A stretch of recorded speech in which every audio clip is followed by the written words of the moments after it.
અમે નડોદરાથી આવ્યા છે વડગામ ગામમાં 10,000 નો પતંગ લીધો છે, ખર્ચો કર્યો છે। કાલ ઉત્તરાયણ છે, મજા કરવાના। કાલ ધાબા ઉપર બધા ભાઈઓ ચડે છે, પતંગ ચડાવવાની છે અને મોજ કરવાની છે। મોજ કરવાની પતંગ લીધું છે।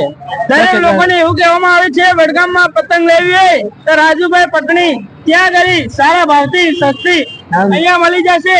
ક્વોલિટી જોઈ લો, એક વાર ચલાવો ને ઉત્તરાયણ જલસા કરો। આજે દૂર દૂર થી લોકો પબ્લિક અહીંયા ઉત્તરાયણ કરવા માટે પતંગો લેવા આવે છે અને આજે માર્કેટ બી સારું દેખાય છે। પબ્લિક નો લાવો એટલો બધો વધી ગયો છે, જ્યાં સાલ કરતા આ વખત વધારે પતંગોનો ઉત્સાહ પબ્લિક ના દેખવા મળે છે અને લોકો આજુબાજુથી આવતીકાલે ઉત્તરાયણ છે, બધા ભેગા મળી ઊંધિયું જલેબી બધા ભેગા મળીને નાસ્તા પાણી કરશે। આ જે મોંઘવારી કોઈને દેખાતી નથી અને વસ્તી આવે છે અને મજા બી આવે છે અને અમને બી સારું લાગે। લોકો આ માંસ દોરીઓ બધું સારું એ ખરીદે છે અને આ વખત સારો માહોલ એવો દેખાય છે કે પબ્લિક ને કોઈ એમ નથી લાગતું કે મોંઘવારી દેખાય। બરાબર।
भाई शांति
यार मोटरी पकड़ा रहा है वीडियो ना दिखा पकड़ा भाई लो सब है क्या